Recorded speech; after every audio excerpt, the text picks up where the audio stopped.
Daniela es lo primero, tú la última, sentenció mi padre. Acepté mi lugar, separé mi dinero y me alejé.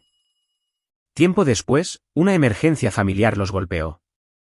Dieron por sentado que yo pagaría todo, pero lo que pasó los dejó congelados. Durante la cena, mi padre Jorge no gritó. No me insultó. Ni siquiera parecía incómodo. Simplemente lo dijo como una regla que todos ya entendían. La familia de tu hermana Daniela es lo primero, dijo, dejando el tenedor. Tú siempre eres la última. Mi hermana Daniela sonrió con suficiencia, no sorprendida, no avergonzada, sino aliviada.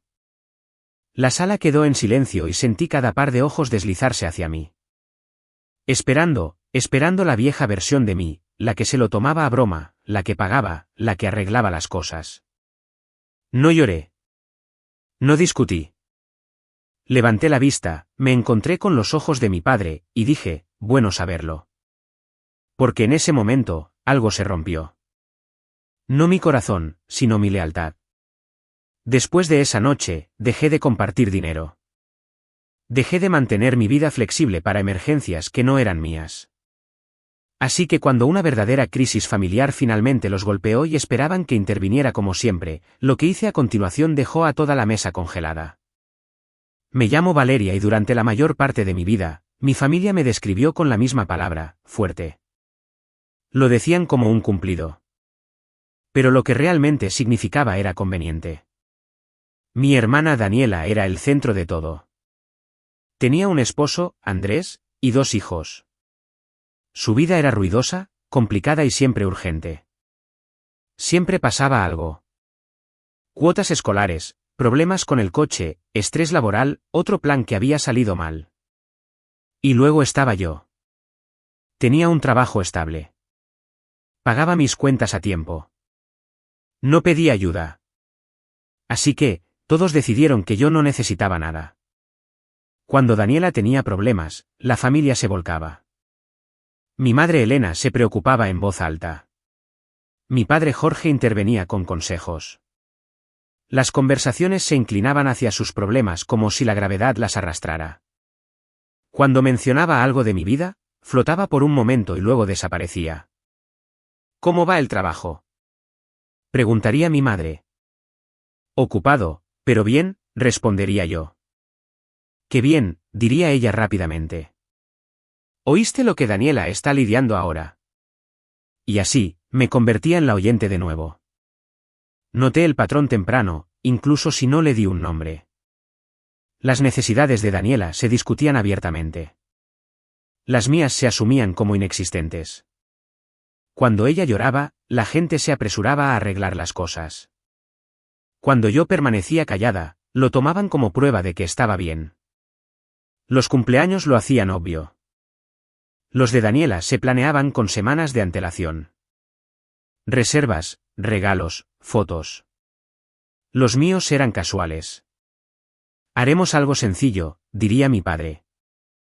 Y sencillo siempre significaba pequeño. Los viajes familiares seguían la misma regla.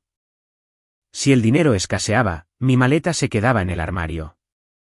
¿Entiendes?, diría mi madre, y yo sí. Siempre lo hice. Para cuando me fui a la universidad, nadie lloró cuando empaqué. No hubo una larga despedida. Solo un abrazo en la entrada y mi padre diciendo, estarás bien. Siempre lo estás. Trabajé. Estudié. Me pagué mis estudios. Cada éxito que tuve reforzó silenciosamente la historia que se contaban a sí mismos, que no necesitaba apoyo porque nunca lo pedía. Años después, cuando me mudé a otra ciudad por trabajo, la distancia no cambió nada. Las llamadas eran cortas. Las actualizaciones sobre mi vida eran reconocidas y luego redirigidas a Daniela. Y lentamente, sin que nunca me sentaran a explicármelo, mi papel se volvió permanente. Yo era el respaldo, la red de seguridad, la que podía manejarlo. El dinero salía de mi cuenta en pequeñas cantidades regulares, solo esta vez, solo hasta el próximo mes, solo para ayudar. Nadie llevaba la cuenta porque nunca tuvieron que hacerlo. Y me decía a mí misma que estaba bien, que así se veía la madurez, que el amor significaba dar sin llevar la cuenta. Pero sentada en esa mesa, escuchando a mi padre finalmente decirlo en voz alta que yo siempre era la última, me di cuenta de algo inquietante. No solo me habían puesto ahí. Me había quedado ahí. Y por primera vez en mi vida, empecé a preguntarme qué pasaría si no lo hacía. Esa cena se suponía que sería ordinaria. Mi padre había sugerido el restaurante, un lugar que le gustaba porque se sentía de adultos, lo suficientemente tranquilo para hablar, lo suficientemente caro para sentirse importante. Nos sentamos en un reservado en una esquina, con los menús cerrados, esperando nuestra comida. Daniela ya estaba hablando de los horarios de sus hijos, de lo agotada que estaba, de cómo la situación laboral de Andrés seguía siendo complicada. Mi madre Elena asintió con simpatía. Mi padre Jorge escuchaba, serio y concentrado. Yo esperaba una pausa para poder compartir mis propias noticias. Me habían ascendido, un verdadero avance, más responsabilidad, más salario. No era algo de lo que hablara a menudo, pero esa noche, pensé que importaba. Cuando finalmente lo mencioné, mi madre sonrió educadamente. «Oh, qué bien, Valeria. Qué bien». Entonces Daniela suspiró y dijo, «Tienes suerte. Al menos no tienes toda esta presión». Mi padre se recostó, dobló su servilleta y pronunció la frase que lo reorganizó todo. «Daniela tiene una familia ahora. Su familia es lo primero». No la miró a ella cuando lo dijo. Me miró a mí. «Tú siempre eres la última», añadió con calma, como si estuviera explicando un horario o un presupuesto. «Tú no necesitas tanto». Por un segundo, honestamente pensé que lo había oído mal. Miré alrededor de la mesa, esperando que alguien se riera, que lo corrigiera, que lo suavizara a algo menos cortante. Nadie lo hizo. La boca de Daniela se curvó en una pequeña sonrisa mientras levantaba su copa, no arrogante, solo cómoda, como si hubiera escuchado esta verdad muchas veces antes, aunque nunca se hubiera dicho tan claramente. Mi madre Elena se revolvió en su asiento, pero no dijo nada. Andrés miró fijamente su plato. El silencio se extendió, denso e incómodo. Pude sentirlo presionando mi pecho, la familiar urgencia ascendiendo, el instinto de hacer las cosas más fáciles para todos los demás. Di que está bien. Di que entiendes. No digas nada. En cambio, me sorprendí a mí misma. Asentí una vez y dije, bueno saberlo. Mi padre frunció el ceño. ¿Qué se supone que significa eso? Significa, dije con serenidad, que aprecio que seas honesto. Las cejas de mi madre se juntaron. Valeria, no seas sensible. No lo soy, respondí. Y por primera vez, eso era verdad. El resto de la cena transcurrió en una conversación forzada. Nadie volvió a mencionarlo, pero todo se sentía extraño, como si una grieta se hubiera abierto bajo la mesa y todos estuvieran fingiendo cuidadosamente no notarla. Cuando nos levantamos para irnos, mi padre pagó la cuenta como siempre. Sin drama, sin confrontación. Pero en el camino a casa, sus palabras se repitieron una y otra vez. Tú siempre eres la última. No con ira, no con crueldad, sino con certeza. Y ese fue el momento en que comprendí algo que había evitado toda mi vida. Mi lugar en mi familia nunca había sido temporal. Había sido permanente. Y una vez que algo se nombra, una vez que se dice en voz alta, ya no se puede ignorar. Para cuando llegué al estacionamiento de mi apartamento, no estaba molesta. Estaba clara. Clara de que si siempre iba a ser la última, entonces necesitaba dejar de construir mi vida alrededor de personas que esperaban que me quedara allí. Esa claridad no hizo ruido. Pero lo cambió todo. No me desperté a la mañana siguiente con un plan. No hubo una decisión dramática, ninguna lista pegada a mi refrigerador que dijera córtalos o establece límites. Lo que sentí en cambio fue más silencioso y más pesado. Una sensación de que si seguía viviendo de la misma manera, nada cambiaría. Ni para ellos, ni para mí. Así que, empecé haciendo lo contrario de lo que siempre había hecho. Dejé de reaccionar. Cuando mi madre me envió un mensaje de texto unos días después, Daniela está un poco abrumada esta semana. ¿Podrías pasar a verla? Leí el mensaje, dejé mi teléfono y terminé mi café. No porque no me importara, sino porque noté lo automática que había sido mi vieja respuesta. Claro, yo me encargo. Lo haré más fácil. Pasó 1 hora, y luego 2. El mundo no se derrumbó. Esa realización me inquietó más que las palabras de mi padre en la cena. Había pasado años creyendo que si no intervenía inmediatamente, algo terrible pasaría. Pero no pasó nada. Ni emergencia, ni consecuencias, solo silencio. Durante las siguientes semanas, hice pequeños cambios prácticos, silenciosos, del tipo que nadie nota hasta que importan. Abrí nuevas cuentas bancarias solo a mi nombre. Moví mis ahorros. Cancelé el acceso compartido que nunca había cuestionado antes. Se sentía extraño, casi furtivo, a pesar de que era mi dinero. Esperaba que la culpa me golpeara como una ola. En cambio, lo que sentí fue alivio. No emoción, sino alivio. Como si hubiera estado conteniendo la respiración durante años sin darme cuenta. Las solicitudes no se detuvieron de inmediato.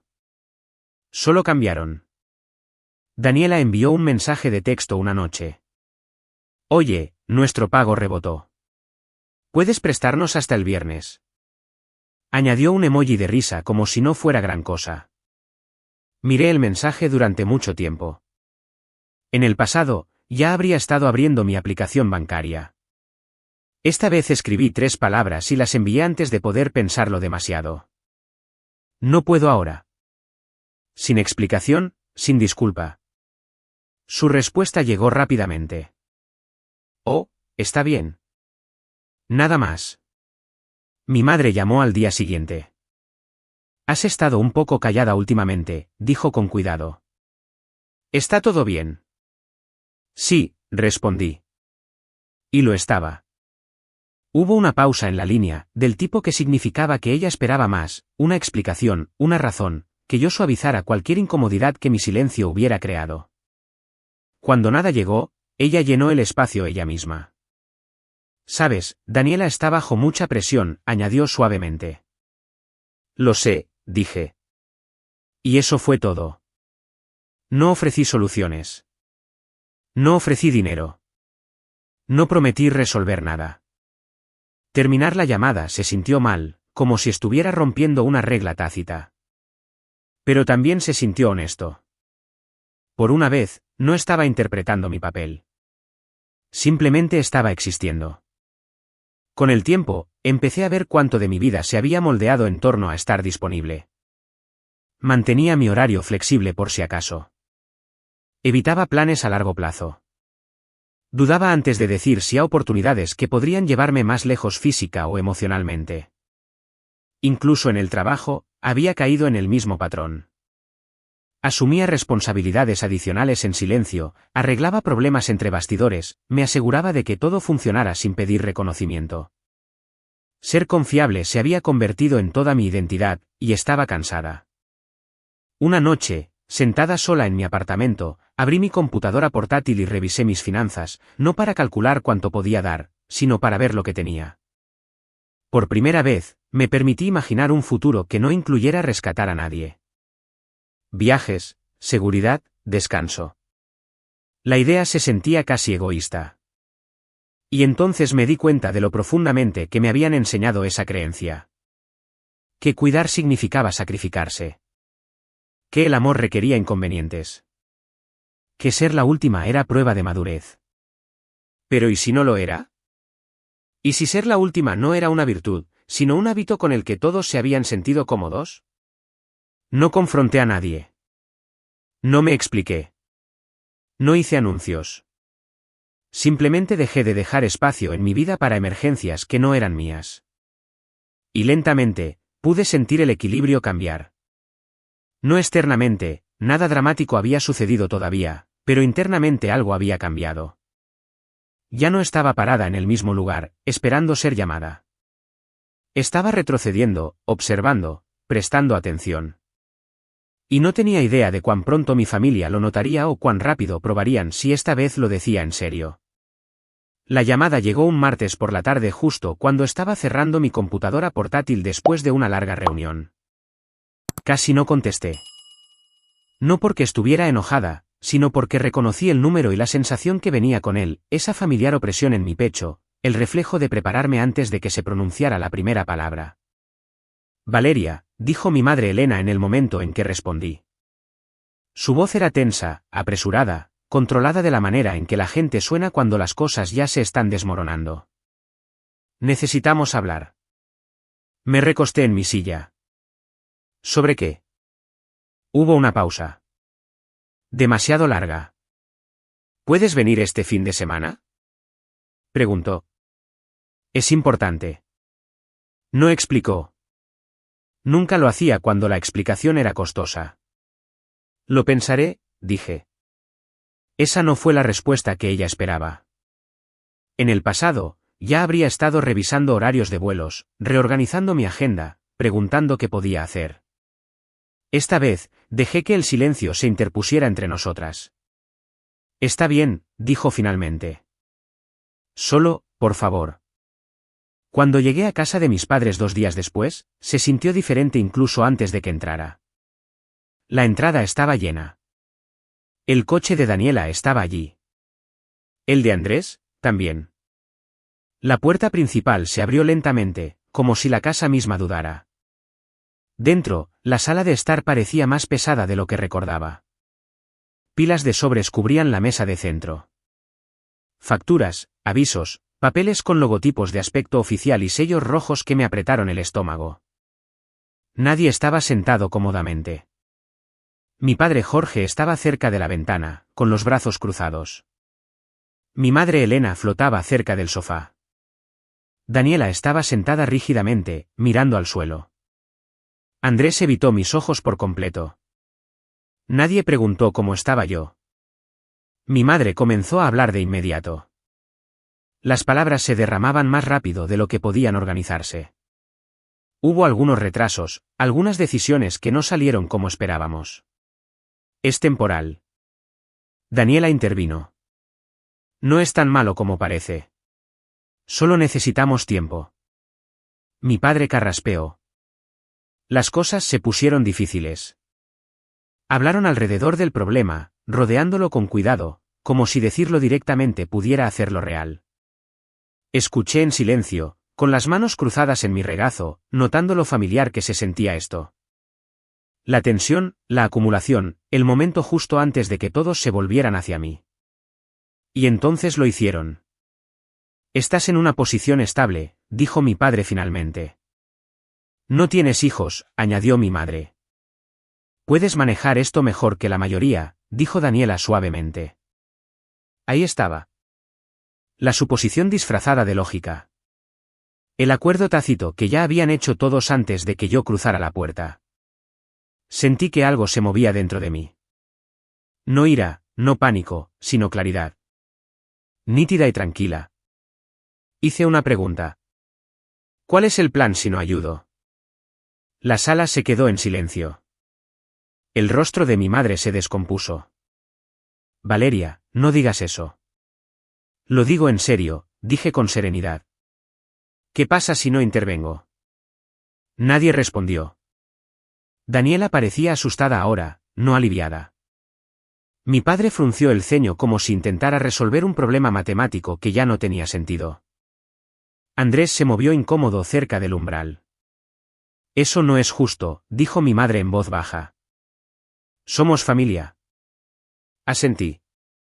Lo sé. Y por primera vez, saber no significaba automáticamente sacrificarse. Necesito tiempo, dije, levantándome para entenderlo todo. Asintieron demasiado rápido. Agradecidos. Seguros. Pensaron que tiempo significaba que estaba calculando cuánto podía dar. Mientras me alejaba esa noche, con la casa encogiéndose en mi espejo retrovisor, me di cuenta de algo inquietante. No tenían miedo de perderlo todo. Tenían miedo de perderme a mí como solución. Y por primera vez en mi vida, no me apresuré a tranquilizarlos. Los dejé sentarse con ello, porque lo que sucediera después probaría si seguía siendo la última o si finalmente me había salido de la fila por completo. No dormí esa noche.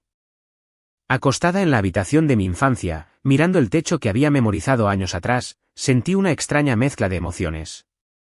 Tristeza, ira y algo más firme debajo de todo. Resolución. No el tipo ruidoso. El tipo que se asienta una vez que finalmente dejas de discutir contigo misma. Por primera vez, admití la verdad que había estado evitando. No me pedían ayuda. Se esperaba que yo rescatara. Por la mañana, supe que no podía volver a entrar en esa casa de la misma manera que siempre lo había hecho, con las manos vacías, excepto por la tranquilidad, lista para absorber el daño para que todos los demás pudieran respirar de nuevo. En cambio, hice 2 citas, una con un terapeuta, otra con un abogado. Necesitaba claridad, no consuelo. Cuando regresé el fin de semana siguiente, la casa se sentía diferente, más tranquila, tensa. Las facturas seguían allí, pero ahora estaban apiladas ordenadamente, como si solo la organización pudiera hacerlas menos aterradoras. Mis padres ya estaban sentados a la mesa. Daniela estaba sentada a su lado, con las manos apretadas en su regazo. Andrés flotaba cerca del umbral como si no estuviera seguro de pertenecer a la habitación donde el futuro estaba a punto de decidirse. Nadie sonrió cuando entré. Mi madre habló primero, su voz suave de esa manera cuidadosa que reconocí al instante. Estamos muy contentos de que hayas venido. Me senté lentamente y coloqué mi bolso a mis pies. Hablemos. Mi padre se lanzó a las explicaciones, cambios en el mercado, mal momento, decisiones tomadas con optimismo y no suficiente margen de error. Habló como un hombre que presenta un caso que esperaba ganar con confianza. Daniela asintió, añadiendo detalles sobre el estrés, sobre los niños, sobre cómo nada de esto se suponía que sucediera. Eventualmente, las palabras se agotaron. Fue entonces cuando mi madre se inclinó hacia adelante. Solo necesitamos ayuda para superar esta parte, dijo. Una vez que las cosas se estabilicen. ¿Cuánto? Pregunté. La pregunta cayó con fuerza. Mi padre dudó. Mi madre parpadeó. Daniela inhaló bruscamente y luego dijo un número. Lo dijo con cuidado, como si la forma en que lo pronunciara pudiera hacerlo sonar más pequeño. Asentí lentamente. Y después de eso, ¿cuál es el plan? Mi padre frunció el ceño. ¿A qué te refieres? Me refiero, dije con serenidad, ¿qué cambia para que esto no vuelva a suceder? El ambiente cambió. Valeria, dijo mi madre, su voz tensándose, este no es el momento de interrogarnos. Asentí. Entonces, no es el momento para mí de escribir un cheque. Daniela se enderezó. Somos familia. Esto no se trata de planes. Se trata de ayudar. ¿Ayudar a quién? Pregunté. Me miró como si la respuesta fuera obvia. A nosotros. Miré alrededor de la mesa. ¿Y quién me ayuda a mí? Nadie habló. Mi padre se inclinó hacia adelante, con los codos en las rodillas. Estás en una posición diferente, dijo. Estás soltera. Eres estable. Puedes permitirte intervenir. Ahí estaba. La lógica que había escuchado toda mi vida. Puedo permitirme intervenir, dije con cuidado, porque he pasado años construyendo mi vida como si nadie fuera a atraparme si me caía. Los ojos de mi madre se llenaron de lágrimas. No sabíamos que te sentías así. Me encontré con su mirada. Sí sabían. Solo que no pensaron que importara. El silencio que siguió no fue de confusión. Fue de incomodidad. Metí la mano en mi bolso y saqué una carpeta, deslizándola sobre la mesa entre nosotros. El movimiento fue deliberado. Todos los ojos la siguieron. Esto es lo que estoy dispuesta a hacer, dije. Y así es como. Mi padre abrió la carpeta, escaneando la primera página, luego la segunda. Su mandíbula se tensó. Mi madre se inclinó sobre su hombro. El rostro de Daniela perdió el color. Esto es un préstamo, dijo mi padre secamente. Sí, respondí con términos claros. Daniela negó con la cabeza. ¿Por qué hay condiciones? Porque esto no es una donación de emergencia, dije. Es una ayuda estructurada. La voz de mi madre tembló. No confías en nosotros. Confío en los patrones, dije en voz baja. Y este patrón ha estado presente toda mi vida. Expliqué los términos lentamente. Activos vendidos antes de que se intercambiara dinero. Gastos documentados. Sin nuevos compromisos financieros, sin prueba de sostenibilidad. Terapia familiar obligatoria. Un acuerdo escrito que protegiera mi crédito, mi nombre y mi futuro. Mi padre apartó la carpeta. Esto es frío, dijo. Así es como los bancos tratan a la gente. Asentí una vez. Entonces trátenme como un banco, porque cuando necesitaban apoyo emocional, yo era familia. Cuando necesitaban dinero, yo era infraestructura. Los ojos de Daniela se llenaron de lágrimas. ¿Así que nos estás castigando ahora? Negué con la cabeza. Estoy deteniendo el castigo hacia mí. Si no ayudas, susurró, ¿lo perdemos todo? Mantuvimos la mirada. Si ayudo sin límites, pierdo todo lo que he construido. Las palabras quedaron suspendidas en el aire, pesadas e innegables. Mi madre intentó alcanzar mi mano, luego dudó como si no estuviera segura de si todavía tenía derecho. Nunca quisimos hacerte sentir como la última. Retiré suavemente mi mano. Pero lo hicieron. Y lo dijeron en voz alta. Nadie discutió eso. Mi padre miró la carpeta, con la mandíbula tensa. Entonces, esto es todo, dijo. ¿Firmar o hundirnos? No, lo corregí con calma. Esto es crecer o repetir. El tiempo se estiró. Pasaron los minutos. Mis padres se susurraron entre sí en tonos bajos y frenéticos. Daniela se secó las mejillas. Andrés paseaba detrás de ella. Por primera vez en mi vida, no me apresuré a llenar el silencio. Esperé. Finalmente, mi padre levantó la vista. Necesitamos tiempo. Me levanté y cogí mi bolso. Tienen 24 horas. La cabeza de Daniela se levantó de golpe.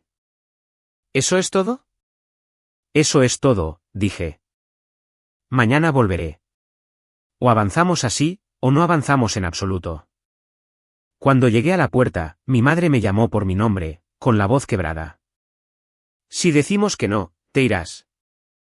Hice una pausa, con la mano en el pomo de la puerta. No me estoy yendo de ustedes, dije en voz baja. Me estoy yendo hacia mí misma. Y con eso, los dejé sentados allí, congelados, no porque les hubiera quitado algo, sino porque, por primera vez, no me había regalado a mí misma.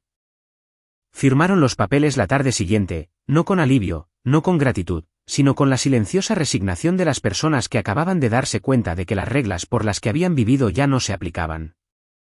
No hubo discursos, ni intentos de última hora de negociar.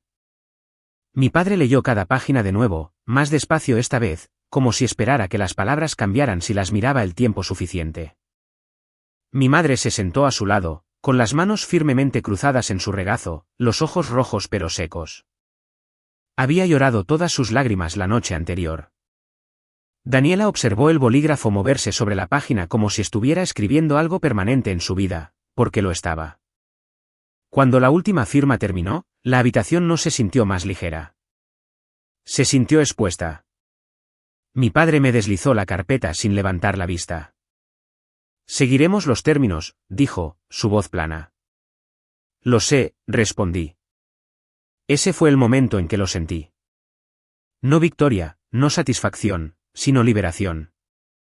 El peso que había cargado durante años no se transfirió a otra persona. Simplemente se dejó. Los cambios comenzaron casi de inmediato. En la primera semana, los gastos que una vez habían sido ignorados de repente importaron. Las suscripciones se cancelaron. Las tarjetas de crédito se cortaron. Los activos se pusieron en venta. No simbólicamente, no eventualmente, sino prácticamente. Por primera vez, el dinero no era abstracto. Tenía límites. Daniela fue la que más luchó. Me llamó una vez tarde por la noche, con la voz tensa. No me di cuenta de cuánto estabas cubriendo. Lo sé, dije. Ella esperó una garantía, un consuelo, que yo lo suavizara. No lo hice. La terapia familiar comenzó 2 semanas después. La primera sesión fue dolorosa de una manera tranquila. Mi padre Jorge habló como un hombre temeroso de decir lo incorrecto. Mi madre Elena se disculpó repetidamente pero nunca terminó una frase. Daniela se sentó rígidamente, con los brazos cruzados, a la defensiva, hasta que la terapeuta hizo una pregunta simple. ¿Qué pasa cuando Valeria no interviene? Nadie respondió. Ese silencio hizo más que cualquier discusión anterior. Durante las siguientes sesiones, surgieron patrones que nunca antes se habían nombrado. Como Valeria está bien se había convertido en una excusa. Como mi independencia se había confundido con una capacidad infinita. Como serla confiable había borrado lentamente mi derecho a necesitar algo en absoluto. Escuché más de lo que hablé, no porque lo hubiera perdonado todo, sino porque ya no necesitaba ser escuchada para sentirme real. Fuera de las sesiones, la vida se ajustó. Andrés encontró trabajo, no porque las cosas mejoraran de repente, sino porque ya no había un colchón debajo de él. Mis padres redujeron sus expectativas antes de reducir cualquier otra cosa. Y eso, por sí solo, cambió cada conversación. Dejaron de llamar con urgencia. Dejaron de insinuar, dejaron de asumir. Cuando mi madre preguntó cómo estaba, esperó la respuesta. Cuando mi padre me hablaba, elegía sus palabras con cuidado. ¿Y Daniela? Daniela me miraba diferente ahora. No con superioridad, no con expectativa, sino con incertidumbre. Por primera vez, yo no era la red de seguridad silenciosamente extendida bajo las vidas de todos los demás. Estaba parada en mi propio terreno. Y aunque la familia no estaba sanada, no por completo, no limpiamente, era honesta de una manera que nunca antes lo había sido. El costo de esa honestidad fue alto. Pero finalmente fue compartido. Cuando regresé a mi propio apartamento, el silencio se sintió diferente, no vacío, no solitario, sino liberado. Durante años, el silencio me había puesto ansiosa. El silencio significaba que alguien podría necesitar algo, y yo no estaba respondiendo lo suficientemente rápido. Significaba que un problema podría estar formándose en algún lugar sin que yo estuviera allí para suavizarlo. Ahora el silencio se sentía ganado. Dormí toda la noche por primera vez en meses. Mi teléfono permaneció boca abajo en la mesita de noche. Y cuando vibró, mi pecho no se apretó automáticamente. Ya no me estaba preparando. Ya no estaba calculando cuánto me costaría ser necesaria. El trabajo también cambió. Dejé de ofrecerme voluntaria para responsabilidades adicionales que no eran mías. Pedí claridad en lugar de absorber el caos. Cuando mi gerente me agradeció por mi iniciativa, dije, me gustaría que eso se reflejara en mi puesto. Las palabras nos sorprendieron a ambos, pero se mantuvieron. Planifiqué cosas sin consultar el calendario de nadie más. Viajes que había pospuesto durante años. Fines de semana que me pertenecían solo a mí. Metas que no incluían una estrategia de escape en caso de que alguien más se derrumbara. Cuando mi madre llamaba ahora, era diferente. ¿Cómo estás realmente?, preguntó una noche.